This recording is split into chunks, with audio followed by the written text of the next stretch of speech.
Hello and welcome to Joyride with your hosts, the metaphysical moms, Tiffanie and Kerry. Joyride takes you on a spin through all things spiritual and soulful, including holistic healing, energy work, and personal development. Now, here are your hosts, Tiffanie and Kerry.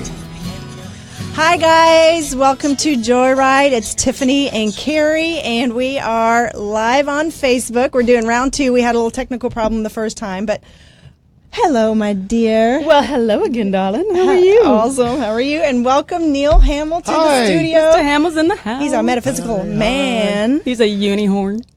Something. I don't know. Someone said that one day. They said, why? It was a child. It said, why is it not Unicorn. a unihorn? Unicorn. Makes much more sense. Children are so clear. They are so clear. They see everything right. They do.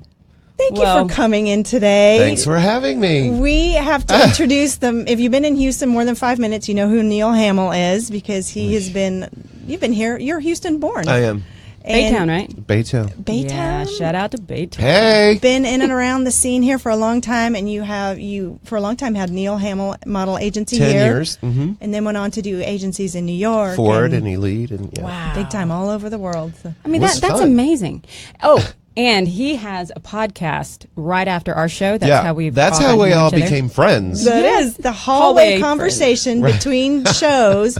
So your show, Neal and Libby. Mm-hmm. Hello to Libby. I know she's not Libby, here with us today. I miss you. We miss Libby. We wanted Libby on the show. Weird being here without her in the studio. Yes. I know, right? We But traded we're her all in part for of the 2 Radio Brave family. We are. We're cousins. We are cousins. Yeah. I like it. I like it But too. the great hallway conversation after the show, because we're always talking about aliens and ghosts and paranormal and no, Yeah. we aren't in the hallway. You I am. are. You always have these stories that I finally said you have to come on the show, and you very generously agreed. You're the only 2 people I ever talked to about that stuff. Is that right? Well, because people think you're crazy. Well, yeah, pretty much. See, I think most people would know you as Neal Hamil in the business and Right. social and Right. the model world, and they wouldn't know that you like all this. I am paranormal fascinated stuff. by all of it.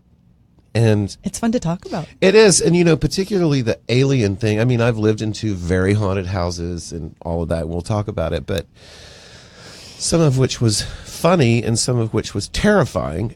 But the alien thing, I have studied it for 17 years. Wow. And I am mad about the topic. And yes, let me start over. I don't believe, I know for a fact that we are not alone and never have been. Never have been. We believe the same thing. Okay, so We do. We believe in aliens. We're out of the closet, and we're going to talk about it today. I have this poster that I bought for my son, and it's just this little poster, and it has it was I can't say the word Hubble The Hubble. the telescope. It was the deepest picture ever taken in space, and I think there are something like 84,000, and there are all these dots, and 84,000 galaxies, and that they said it's the equivalent of taking a drinking straw that is 8 feet long, and looking into the sky, and that is the picture. So 84,000 in that little tiny spot. So how can we be alone? We are not crazy, alone. and we've all seen things. Even there are stories in the Bible that discuss this, touch on it a little bit. But 73%, I think that's the right number. That sounds right. Of the people in the world believe it, acknowledge it, aren't afraid. Mm-hmm. If aliens wanted to harm us, please, they would have a. So I don't think there's anything to be afraid of. Even the Vatican, the Pope has even said, "Yeah, we're not alone." I'm not quoting him, but he said something.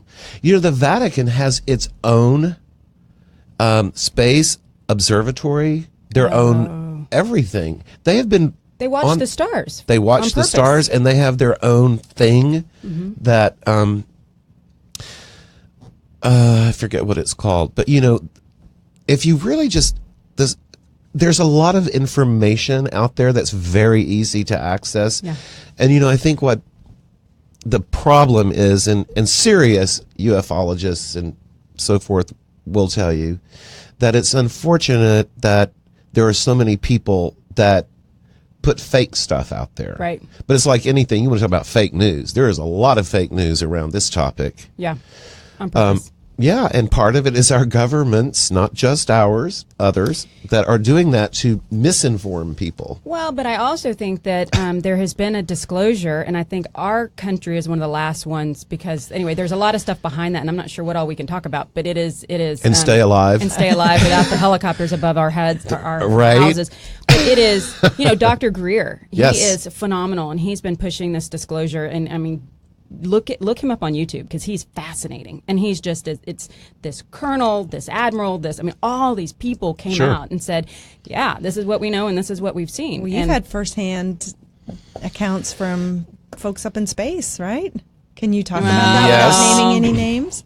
To protect the I cannot and would not because that's not fair to them. But yes, I have had conversations with members of our space program, gentlemen who have traveled on different things. Yes, astronauts, and absolutely. So okay, so that day that we discussed that, you had said that this is what you told him, but you never said if he acknowledged, confirmed, denied. Well, Neil Armstrong said it when they landed in the Sea of Tranquility.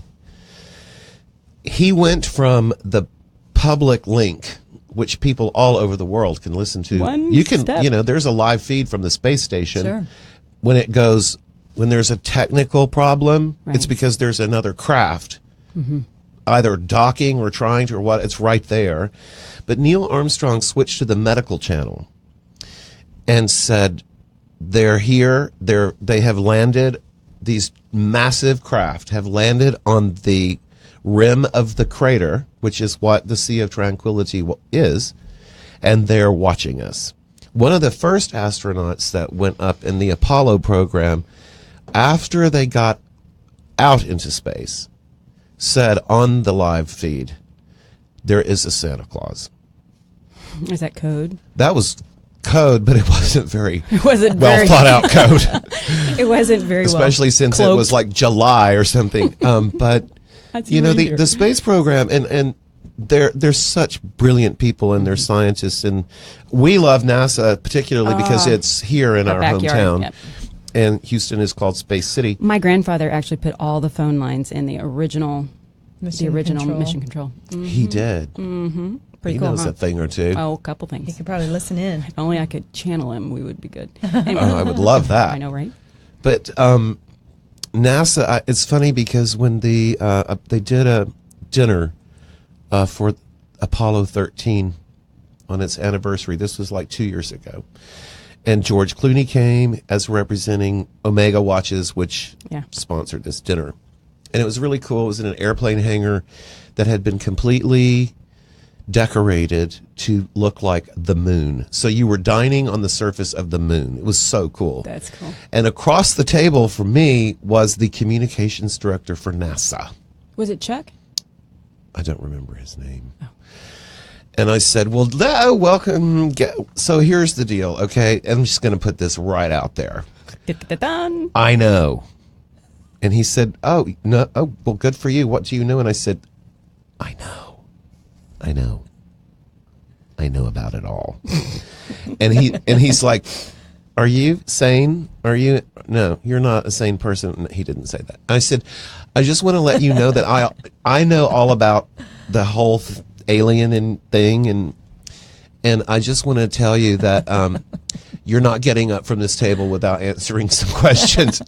And he smiled very politely and said, that is not something we discuss.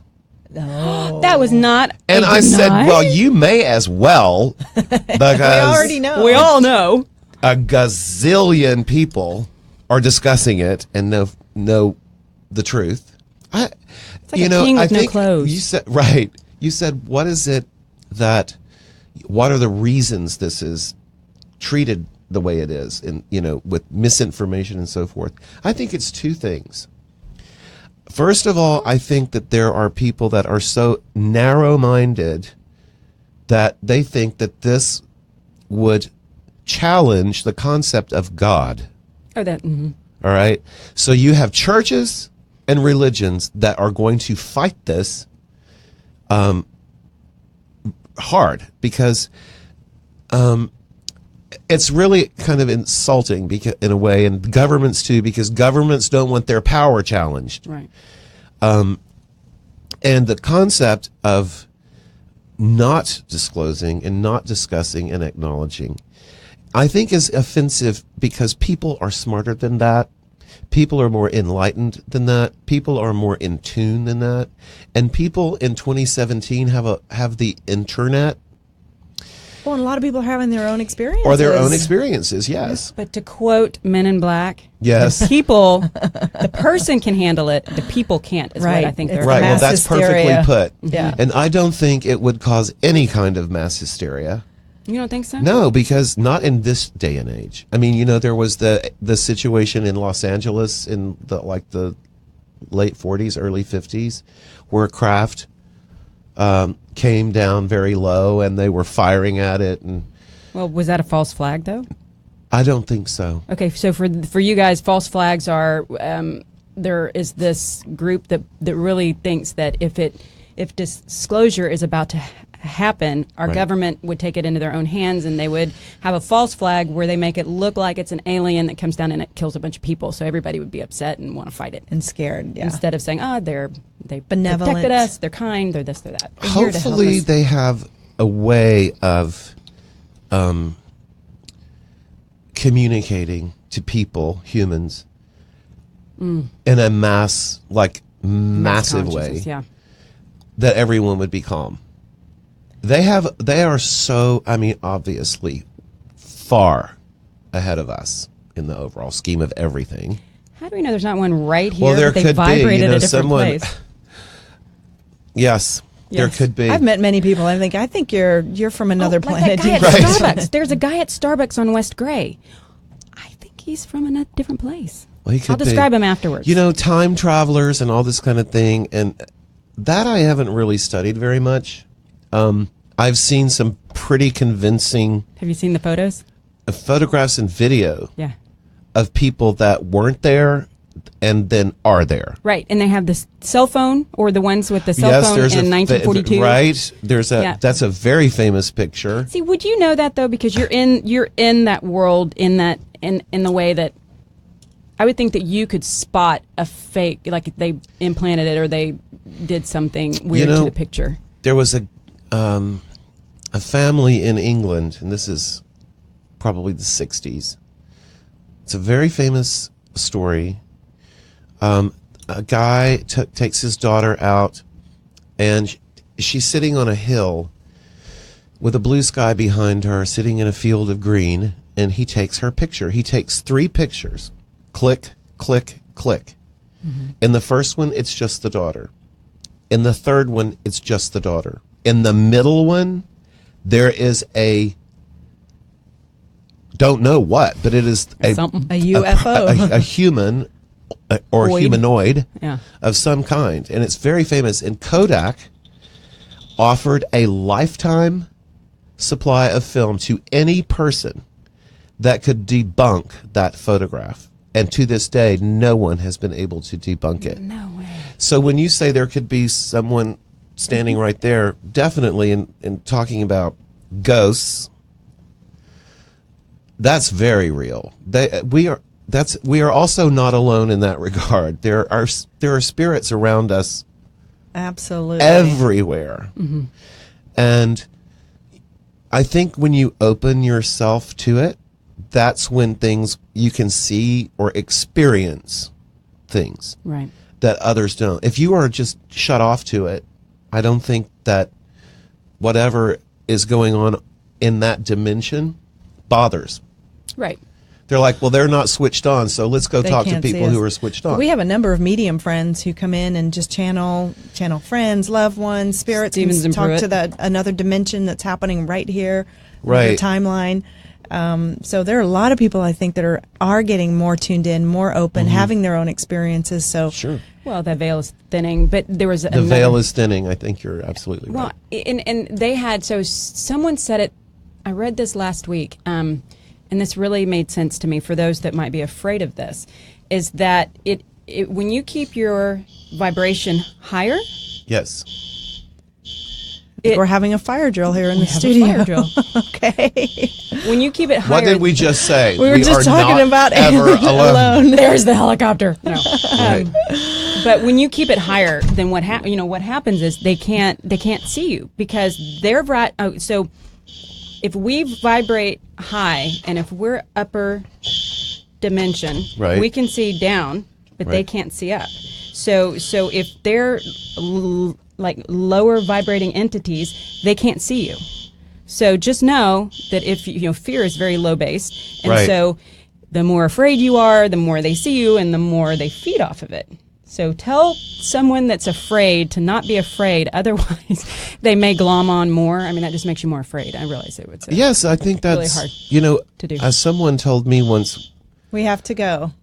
Do we have to go? Do we have to go? Hold on, everybody. We're to Facebook Live. They're doing a mandatory fire evacuation. Fire drill. No, he said. Hold on, keep producer's going going to go check on it, and we'll Okay. take on it. Okay, so Never this is a the dull first moment in this place. This is just I think that crazy. alarm was set off by. I think, yeah, we changed. We didn't even go there. I didn't. We haven't. I have restrained what all I have to say. So it is. So we're not going to go there. Don't Well, worry. if you see smoke, let us know on Right. Facebook Live. Hi, Carrie. Hi, yeah, Miss Carrie Mina. Carrie She Mina. is in Vegas with her Shiny show. Wait, Carrie, are you still there? I thought you were back. I'm not sure. She's reporting live. She's just checking in from Vegas. So saying hello to our friends. Are we okay? We're going to stay. We're going to stay and run through a fire it's like the drill. Titanic. So. It's been nice knowing you. We'll stay here Right. and play it down. Well, it all could have ended in a far worse place. Oh, my You know God. what I'm saying? That's right. Well, I know you've got a speaking engagement here in an I hour do. to a luncheon. You're the keynote speaker for an hour. So hopefully Yes, you'll for get- Houston Community College, their Department of Fashion and Interior Design. They have a great program. They do, and the woman who runs it, Suzette Bremer, is she's so brilliant and just a wonderful person. And so this is their annual luncheon called Passion for Fashion that raises all the money for their scholarships. Oh, So it's really great, and it's a very high-powered group of ladies that get involved in this every year, and honoring Melissa Midhoff, and this year's co-chairs of the event are Courtney Hobson and Elizabeth Peterson. Fine people. Happy to I give a love shout out to them. that. Shout Yes. And I out. love how we can straddle both worlds. We can be here. Here. Really full on in this world and have a foot in the spiritual, metaphysical, other worlds. And we have a friend, David McCready, who is teaching us how to astral travel so we can go visit these other dimensions and open communication in a very benevolent way. And Yes. how to use that information to live a better, more abundant, creative, Right. generous life here. So The key word to everything we're talking about is benevolent. benevolent. That's what we're all about. I love that. Yes, We're not because tapping in for any other reason. no, and No. I think if you approach these topics just being open and calm, and just like whenever I'm going to sit down and spend an hour or two on the computer researching or reading or watching videos and so forth, I just kind of sit down in a very calm space. And I just say, okay, here we go. And we're just going to experience what we experience. And as I was saying, some of it clearly is not true. It's manipulated or whatever. And, Yeah. but you will see a lot of things that are just undeniable. And one of the most impactful speeches I ever heard anybody give was the former minister of, in Canada, they have one guy that is over the Air Force like we do, Minister of Defense. Totally legit guy. He served in the Parliament in Canada for many years. And when he retired, he requested to address the Canadian Parliament. And in a live recorded broadcast, he said, "It is time to disclose." And he really put it all out there. He talked about motherships and the size of motherships, all this stuff. And I think his name is Paul Hellyer. That's very easy to find. It's on YouTube. You can watch it very, very easily. I'll find that. But it is very cool, and he is not kidding. He's not kidding. He's obviously sane and not trying to scare people. And in fact, I think he says something like the only thing to fear is the misinformation and manipulation and cover up. Yeah, right. Absolutely. Because the truth is just the truth, and that's that. Well, and I think that that has to just weigh on them. I mean, if you know this and you know that you've held this secret all these years and you feel that it is not for the good of mankind, so good for him for being so brave. Right. And, we've had 3 presidents that have acknowledged Ronald Reagan, Jimmy Carter. He actually saw a and crack. Dwight Eisenhower. Wow. Eisenhower apparently had a meeting with some leaders from non-terrestrial leaders. And it's very widely documented, and it's a fascinating story. He was in California, in Palm Springs, and he disappeared, which is hard for a president to do, even back then. But he disappeared to one of our bases. And he was gone for like 4 hours, and then all of a sudden he came back.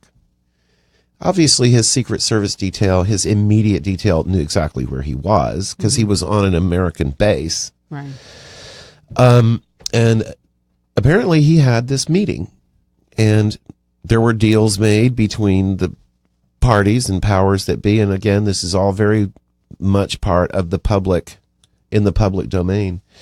And when he reappeared in the press, who followed the president, asked him where he been. He said he had an emergency root canal. Is that the best they could come up with? That's pretty clever. I hope you're going like that. Oh, and it still hurts a little bit. And I'm still speaking funny.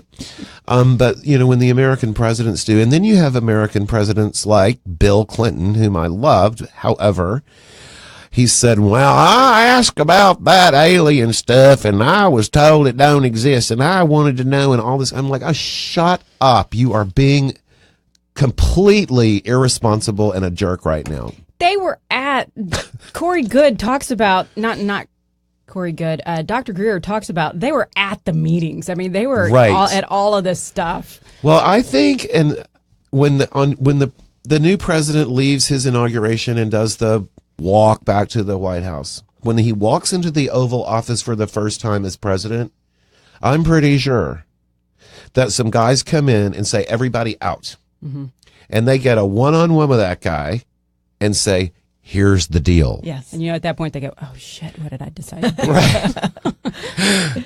Can the vice president step in? Yeah, right. I'm out. Help. But it irritates me when people treat it like something to make fun of or poo-poo it, because if you do any kind of research at all.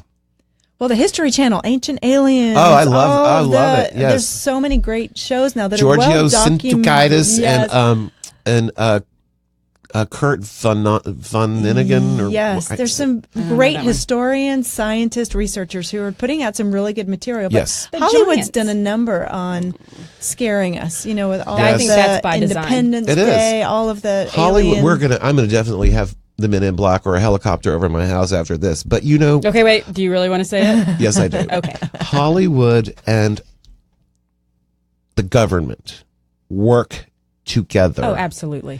Because that is the easiest way to communicate something like that. And every time another major alien movie comes out, I think, okay, we're about to have disclosure. And then they don't. Then it twists. But Putin told Obama, if you don't do it, I'm going to. I'm ready to tell the story. And what happened with that? I remember that. I don't know. It kind of Mrs. Gorbachev said, like, in front of their parliament or whatever it's called, something very black and white, definitive about the extraterrestrial situation. She knew. The Russians know, everybody. And, when you look all the way back, people in India, they had the Vimanas. This has been going on for thousands and thousands and thousands of years, and people in India don't think twice. Yeah. They see lights in the sky and they're like, hey. I'm coming. But all the CGI now that's created out there, you can easily dismiss any, Facebook live video or anything because it's so our easy. Entertainment is so realistic. Right. It's so true. It's hard to discriminate what is a fake and what isn't. Well, Men in Black. I mean, do you think there is a Men in Black department? Oh, there must and be. Will Smith is there because I love him. We all love Will. I know. He's just so handsome. He is. Okay, and so what do you think about Tom Cruise? Why doesn't that man age? I just saw the trailer for his new film. He's an alien. He's hot. I mean, he is still really good looking. I mean, he's not that old, but I redefine what old is nowadays. But he looks fantastic. So I wonder if he's an alien. Good for He him. was with Hubbard, so who knows about that? But You all were right, I talking to digress. someone who is not a Tom Cruise fan. Really? No. You sound like my husband. Okay, moving on. Anyway. Moving on. Next. I only like people. No, I'm not going to say it. Benevolent. So there's a great story. There is an Indian tribe, and I'm sorry I can't think of the name, and they're in Canada, and they talk about the star seeds, and it came, and there was a craft that crashed, and they just knew they couldn't get off the planet. I don't know why they couldn't call their folks to come and get them, but they ended up breeding to live. Mm-hmm. They melded basically with the Earth folks, and and that is just their lore. I mean, they know that, everybody knows that, and that's what they're taught. And the Indian tribes in North America, those people are so wise, and we are so stupid not to listen to them because they have so much to share. And, maybe that's why the white man came along and treated them so badly. With the pox blankets. Because they wanted them to not share publicly out in the world what they know, but they're so brilliant and very, very, very beautiful people and very spiritual people. Mm-hmm. And just goes to show you, it has nothing to do with here's the church and here's the steeple, open the door and here are the people. Right. I'm not anti-religion at all, but that goes to show you something, that these people, they didn't have churches, but they're very spiritual. Mother Earth was their. It's just who they were. It was all they connected. Didn't carve out a day in the week, and not that everybody does. There are a lot of folks out there, but it is. Someone asked me yesterday. Wendy, our friend that will be on the show next week, or she was on the show. We'll air her show soon. She was asking me. She said, religion. How do you wake up from that? I mean, when the dogma is so strong, and I really didn't know how to answer that. But it is so true. It's like, how do you walk both? And is it I don't know. Anyway, I don't want to go too far down that trail, but that is a good trying to figure out the spirituality. I think having your own experiences, and when what feels good, what feels right. But it's fear, exactly. It's all overcoming the fear. So if you're just joining us on Facebook Live, we are talking with our good friend Neal Hamil, who's known for all his social business modeling world, but he has a different side to him that we have discovered that we were playing with today that likes paranormal, interesting ghosts, spirits, aliens, and you've had so many of your own experiences. We wanted you to come on the show. Thank you. It's great to be here. It's funny because my mother was very intuitive, and she was also extremely devout Christian, right? Mm-hmm. And privately, she would say to me, it's impossible we're alone. And yes, I believe, and what's the problem? Right. And also on the paranormal thing, if my mother ever said something was going to happen, it happened. If she ever said, be careful of that person, I listened.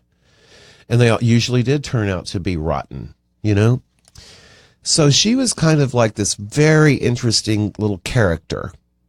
And I don't know if she just recognized that I was kind of open, so she would say things to me she might not say to someone else or her friends or whatever. But she was so wise, and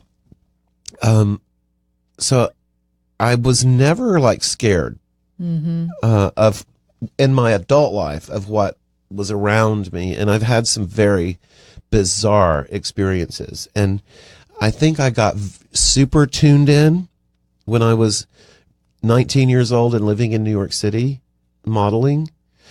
I would be walking down the sidewalk and I would sense something really dark, not good, not benevolent. Not benevolent. Not benevolent. And I would all of a sudden just see this person, and I would say to myself, and there it is, and just cross the street. And I didn't even want to pass people like that on the sidewalk. How does it feel to you?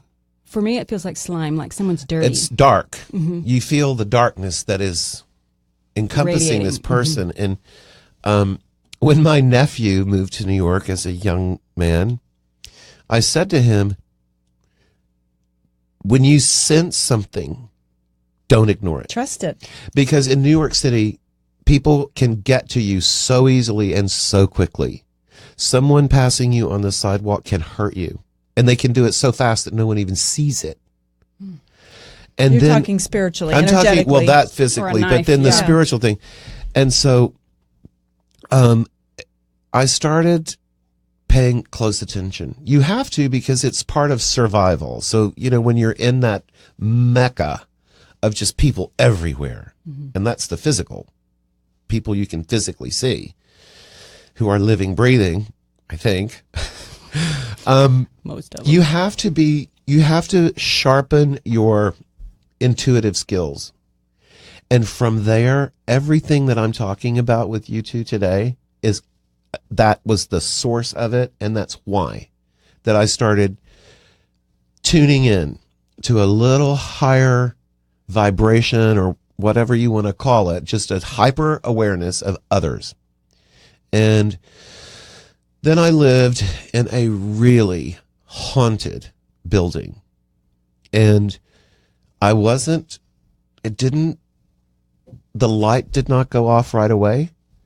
I never sensed it until I did. And the minute I did, it started, and it would not stop. Was that here in Houston or that New was York? in New York, and it started with doing like setting something down and turning around and going to do something else and come back, and that object is no longer there.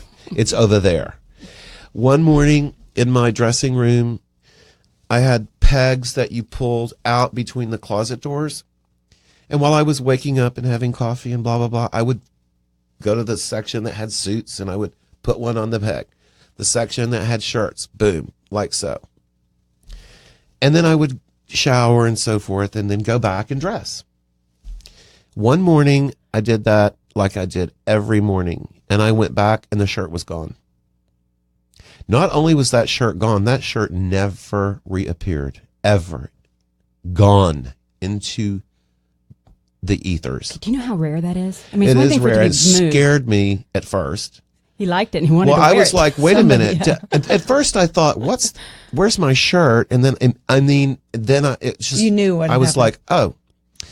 And You're welcome. But you thought Right. it's where did they put it? Not right, and it's it gone. never, ever, ever, ever reappeared. That's so Very poltergeist. very poltergeist, and then some very strange things started happening. You've heard of shadow people?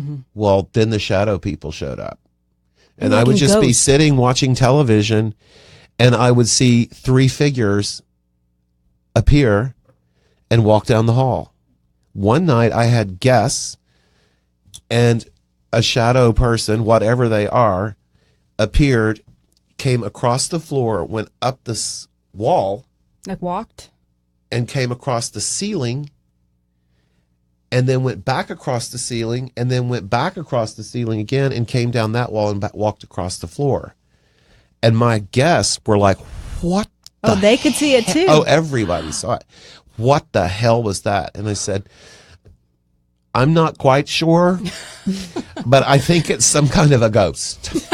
Did they stay? Have another They martini? stay there like, how can you just, you've seen them before? I said, I see them with some regularity, That but would I be just frank. try to ignore them at this point because it is a little bit scary. But then I moved back to Houston, and my house was incredibly haunted by the husband and wife who had built the house in the late 50s. And he had died in the house next door. And she did not die there, but she had a huge presence in life. All the neighbors hated her, said she was the meanest person they'd ever met in their entire life. She's a very mean, bitter, angry person in life. Her husband apparently was very sweet. The very first time something they showed themselves was a friend of mine was doing something out in my garage and came in and said, "Who's that old guy that was in the garage watching me work?" I said, "I don't know what you're talking about." And he said, "Oh, well, there was definitely an old man who just stood there and watched. It must be a neighbor." I said, "I don't know. No idea." And then over time, when these people would appear, I asked one day, the neighbor next door came over and she said, "I just wanted to come and say hi and tell you I love what the renovations you're doing and everything. The house is looking so pretty." And she was an interior designer. And she said, I said, "Well, come in." And she said, no. Wouldn't come across the doorway. She would not come across my doorway. And then she told me why. And then she went and got a picture of the husband and wife.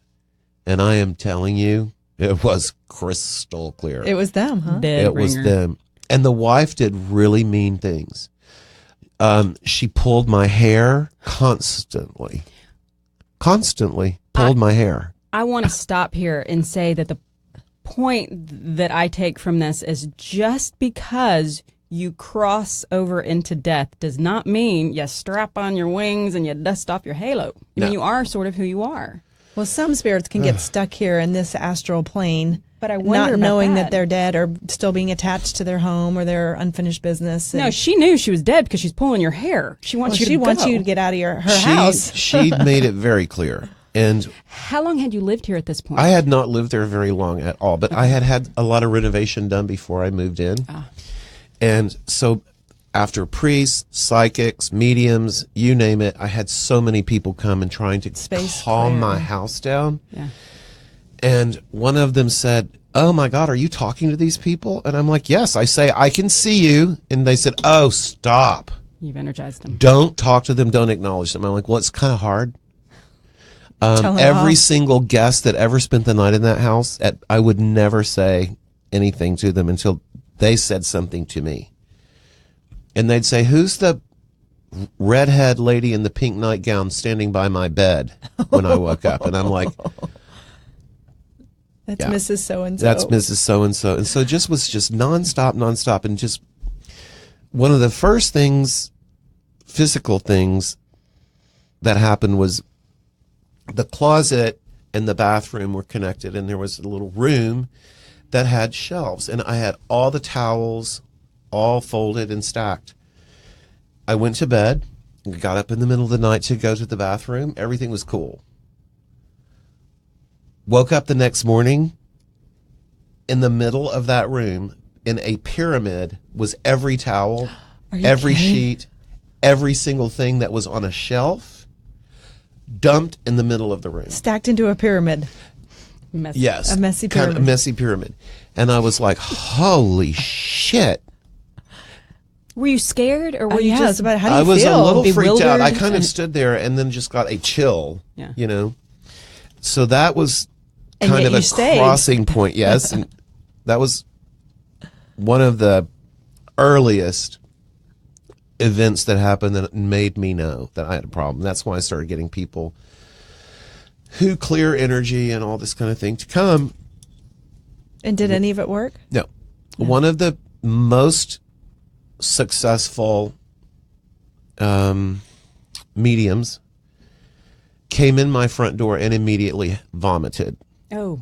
and said, "This is unbelievable. You have a house full of very, very bad spirits. And this is not going to happen in one day. We're not going to get this under control." And so she came back several times and finally gave up. So, what was the reason for having a house full of bad spirits? I don't know. And she said positive. This woman has brought people She's attracted that negativity. Yeah, she has brought them to torment you. She's not doing this. She wants you out. She wants you out of here. Well, she got her wish. The last night I spent in that house, the weird things would happen. Like my bedroom door would open, and then it would open a little more, and then it would open a little more. It wasn't like a continuous sweep, and the house was perfectly level. It was not. It was. But pulling your hair, I mean, that's and pulling my hair, constantly pulling my hair, or touching me, on my shoulder or my arm or wherever. So not the last night, but the week of my last week there, I was in the bar making myself a nightcap, which I never do. I never drink alone. She drove you to drink. I don't know what. I came home from being out for the evening, and I don't know why, but I was like, I'm going to have a nightcap. And I'm in the bar pouring a drink, and right here in my ear, I felt her, and I felt this black, heavy, evil right next to me. And she got right in my ear and said, kill yourself. Oh, wow. Why don't you just kill yourself? No. And I was like, well, you're dead. So. Do you want me to haunt you? Right. But you can see somebody who would be vulnerable or susceptible or depressed It was or whatever. it was, oh, God, that unnerved me. I'm like, now she's talking to me. Yeah, now she's being horrible. Yes. And so that week, every night was a nightmare. The house was just horrible. Every place there was no positive energy in that house. I wonder if she fed off your fear too, because I think yes. I mean, how would you not be afraid? But though you didn't leave, you weren't about to budge. I did leave because the last night I spent in that house, she or they went around and knocked on the walls around my bedroom, all four walls, constantly. Knock, knock, knock, knock, knock, knock, knock. Just ugh. And then rattled doors and just harassing me. Then I heard in the hallway a little girl whimpering. Oh, no. Going like this. Oh, she was doing it. Oh. And I was like, what the hell? And I mean hell. This is from hell. Yeah. If there is a hell, this is from it. Oh, Neal. And so I was like, no. We are not doing this. So I got up and opened the bedroom door and looked down the hall. And of course the house was quiet. So I went back to bed and I'm lying there trying to go back to sleep. And now I hear a cat. Meow, meow, meow. Now this cat is in my bedroom and meowing on this side of the bed and now meowing on that side of the bed. Did she watch every scary show out there to get her information? I know. Or so every weird. childhood phobia you've ever had. Right, that was so, oh, God. I really was like about to come undone now.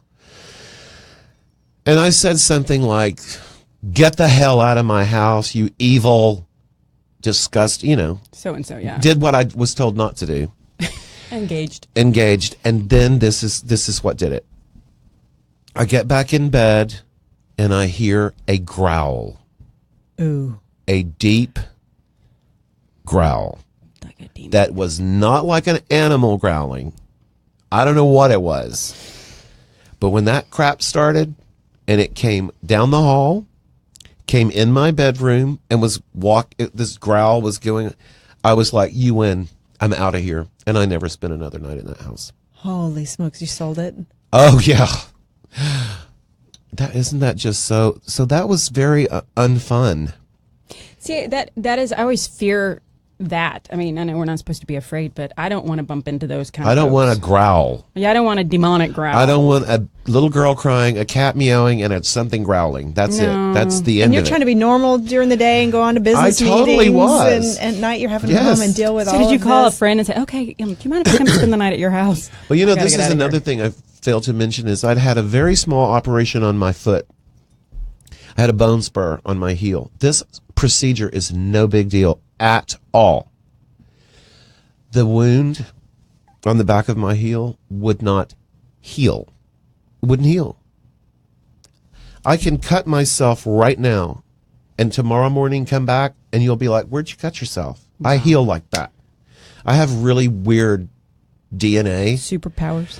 But my doctor is always like, you are my only patient at 57 who doesn't even take an aspirin. I'm on nothing. He's like, all your function, you function, your body it's crazy. You're so super healthy and you eat wrong, smoke, drink, don't get enough sleep.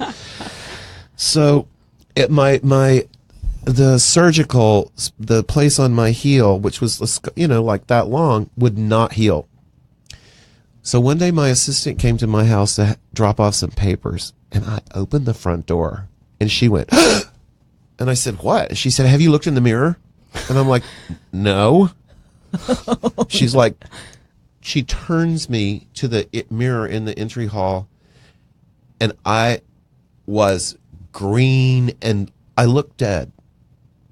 I was ash-colored dead. I looked dead. And she said, I'm calling 911. I'm calling an ambulance. I said, don't do that. Just let's go to the emergency room. You drive me. And all hell broke loose when I got to that emergency room. What happened? I got very lucky because a friend of mine who happens to be a doctor at that hospital was, for some odd reason, leaving the hospital through the emergency room and saw me on a stretcher. And said, Neal? And I said, yes. And he's like, wait, whoa, hang on. What's going on here? And they're like, he just came in, and he's like, I got this. He totally took over. They admitted me. They started shoving stuff in me. They put a PICC line, not 1, 2, into my heart in the operating room that minute. The next day he came to see me, and he said, you are about 4 hours away from being dead. There are 7 deadly infections that you can only get in a hospital. You have 5 of them. What? And he said, your foot is you are on the verge of gangrene. But you didn't even know? No clue. You didn't hurt? You weren't running a fever? It didn't feel good, but I was like, why won't this heal? Why won't this heal? I went to the doctor 3 times. My foot isn't healing. Well, I don't know what to tell you. Are you taking all the the antibiotics? I'm like, listen, I'm doing everything I know. By the way, I heal really easily, so something's not right. And this very experienced surgeon just would look at my foot and go, stay off of it. Get some rest. Take your medicine. I ended up being so incredibly sick that it took 7 months, and I had to have chemotherapy. Yes. Every morning I had to drive to Memorial Hermann. They would take blood. They would examine my blood, analyze my blood, mix the chemicals for the day, push the first bag through my 2 PICC lines, and then send me home with the other 3. And every single bag made me so sick. And they were hitting me with so much antibiotics. But they weren't working, so that's why they had to... They did, but it just was such a slow process, because by the time that emergency room visit, the infections had gone into my bone marrow, every organ of my body, my brain, every single part of my body. Oh, Neal. Had 5 lethal infections zooming through it. So thank God my assistant came to my house that morning and turned me around, because the doctor said... Now, how soon after that did you leave the house, and how quickly did you heal? So now I'm trying to recover from all of that this house? nightmare stuff, and all this is going on. Yeah. It was not good. So how much do you think that has to do with it? I think it has everything to do with it. Just you were so low. The negative vibe in there. Yes, that my body was just, whatever it was, took over completely. And when that woman said to me in my ear, kill yourself, I was like, you're not going to have to tell me that twice. I'm out of here. Because I wasn't sure that they might not make something. Well, sounds like they were. They were definitely. But I would say that this seems very rare, and I don't know how much this happens to this degree and why it would happen to you, because you seem such a strong, vibrant, full of life, Thank you. light kind of Benevolent. guy. Benevolent. And maybe they were attracted to that light. I don't know. That's interesting, because one of the people that came, an energy person, said, here's the deal. Out there is darkness, and you operate and function on an extremely high vibration. Your light is extremely bright. Like a bug zapper. Right. So you have to be careful, because you're going to always have those seekers are going to see your light in the darkness, and they're going to make a beeline right for you. People too. I bet people are really drawn to you. For the wrong reasons. And I try so hard to Do you shield? Well, I don't, but I probably should. I just utilize my intuition, and I really count on my mother, who's now on the other side, to protect me. Give you those insights, like, be careful of that one. Yes, and I'm like, talk to me. You know what I mean? Yes. It's really funny, because before she passed away, I spent the last 5 days of her life with her. And about day 2 into the 5 days, I was sitting next to her bed talking to her, and I said, listen, when you go to the other side, into that next dimension, I want you to come and see me. I want you to materialize, and I don't want you to ever go away. And I mean that even in a physical way. And she said, it wouldn't scare you? And I said, scare me? You're my mother. No. Yeah. Because my father and her mother and her father were coming to see her already.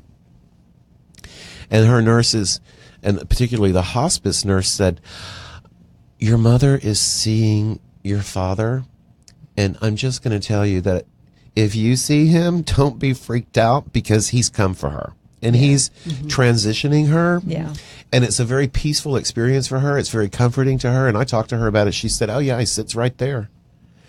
And the night she passed away, my sister and I were alone in the house. We'd sent everybody out because we knew it was coming. And we just wanted to be with her alone. And we were. But my sister is talking on her cell phone. And a piece of furniture right next to her moved, shook. And I said, did you see that? Did you hear that? And she's like, what was that? I said, get off the phone. You're missing it. Yeah, And she hung up the phone, and I said, that's Daddy. He's letting us know he's here, and this is it. Oh, yeah. And 20 minutes later, it was all over. But I told my mother, I want you to visit me. So she said, and it won't scare you? I said, no. She said, well, there's probably some trick to it that you have to learn how to do. Yeah, that's what I understand. They have to, on the other side, learn how to come back into this dimension.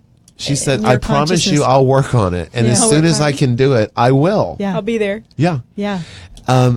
She hasn't figured it out yet, I guess, because I haven't seen her. But or in your dreams? Do you see her in your dreams? Once she came for seconds in a dream. That counts. And it was actually funny, because she was with her girlfriends in a room, and they were filing out one single file, one at a time, just disappearing through a doorway. And she stood in the middle of the room and raised her hands and said, he picked me! He picked me! He picked me! And that was it. And then it's the only time I've ever, maybe you glanced in. Maybe. I don't know. I visited my family in my dreams. They come and visit, and I can hug them, and it's a real full contact hug. It feels real. It's amazing. So your family, they're there. She's there. Yeah. I made out with Robin Williams last night. In your dream? He pops in. My God. She sees spirit too. She's very intuitive. You see Robin? Yeah, he did. One day I was doing all this research because I just love him. I love What Dreams May Come, which, by the way, is a phenomenal book. And I love him. And he just makes me laugh. And my kids laugh. And it's so inappropriate, but it's so funny. And and one day I was looking, and he did some wonderful things with Christopher Reeves. Like, he picked up the tab when he got sick. And anyway, he's just amazing. And he popped in. Wow. But I freaked out, and he went away. But every now and then, so last night I had this dream, and there were a lot of people there, and he was very happy. There was this woman kind of down on her luck, and I saw her, and I hugged her, and he said, that was very nice. So he hugs me, then he kisses me, and then we made out. Good kisser, by the way. So, yes. So I made out with Robin Williams. Really, it was a dream. It was a dream, Charles. Yeah, it was just a dream. No, I told him, and he's like, oh, yeah, but my astral husband sex is a thing. Well, yeah, but he's very engineer, very Rice, very lawyer, and so he's like, honey, I believe you believe it. That's all that matters. I believe that you believe that. That's about it. So, okay, so when are you taking us to Alvin to check out the UFO? Okay, we have to do this because road trip. Alvin, Texas is a UFO hotspot. By the way, thank you for telling us that about your mom. That was beautiful. Yeah, it really was. I love talking about her. So Alvin, yes, it's a hot spot, and a friend of mine who's from Alvin was abducted many, many, many, many times as a child, and one day is riding her bicycle on her street in Alvin, Texas, and she just goes and drops her bike and walks in the house and goes in the kitchen and tells her mother, Mommy, come look outside at the spacecraft that's over our house. And her mother was like, I'm busy. Okay. Oh, she went so out. she did. And she said, this woman, I'm telling you, as straight as a nail, said over our house, and the houses around us, the size of a couple of football fields, was an alien craft. And it did not make a sound. And it just moved very slowly, did not move a leaf on a tree, just out over our neighborhood and out over a field. And I knew exactly what I was looking at. She said, I could see very specific details of this craft. So I knew that my daughter wasn't kidding. And I believed her. I never discounted that she said she felt something was going on at night. And I have a couple of other friends who have had experiences in Alvin. Very successful photographer was down there shooting a friend's wedding. And driving back to the city, was on a farm to market road and all alone driving his car like 11:30 at night. And all of a sudden he sees on the side of the road, just off the shoulder of the road, an alien craft sitting right there. He said, I knew in an instant what I was looking at. So he parked his car, got out and took pictures of it. Did they show up on the photos? Oh, yeah. And another car started coming down the road, and they stopped and got out, and they're like, is that what I think it is? He goes, yeah, it is. That is a craft from outer space, and I'm taking pictures of it. Do you have copies of these? I would love to see them. No, I'll ask him to. I'll ask see him if he'll share them with us. Because I want to put links to everything we're talking about on our website, which is joyrideshow.com, and look for Neal's blog page, and we'll put links to all of these interviews and talks that we can find. And everything we can reference. And just know that you're not alone. And if you're having experiences or visions, or if you're having paranormal activity, know you're not alone. And I think having this conversation helps make it more normal. I hope so. That's our goal. And that you can still be professional and successful and still have these experiences and miraculously heal, even from such a deep, dark hole that you got taken into. Definitely. For whatever reason. Right. You full back, healthy, amazing. Yes. I always laugh. It is. At some point, someone will make me a tinfoil hat, But it is. I do live a normal life, quote unquote. I mean, not everybody would agree with that, but I've got kids and carpool, and sure. And then I duck into the bathroom to walk my friend through this. She needed me to walk her through to meet her guide, and with a bunch of fifth graders around, and so it works. It just works. And look at you. That's why I've been wanting to say that is why you just intrigue me so much. Is that I was worried about coming out of this closet, and because I live around a lot of kind of people that have very set mindsets, and totally get it. And it's like, but you do, and you're like, I've got. Yes, but I don't talk about it because that's why I was like, when you said come on the show, and we do our hall chats after you record and then we record. I was like, yeah, definitely, and I told Bobby, our producer, when I got here this morning, I said, if I start sounding like a crazy person, give me a sign, because I don't want people to think I'm nuts. But I also think it's important for people to talk about these things and share their experiences, and you can believe it or disbelieve it. That's up to you. Right. That's exactly Well, right. I know you're producing some top secret TV stuff coming up, network. So maybe an Alien Encounter Network show. My friend plant Cynthia that Neely is seed. writing a brilliant screenplay.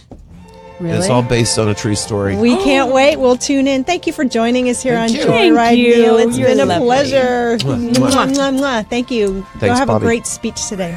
See you guys on Facebook. Bye. I see them bloom for me and you, and I think to myself, what a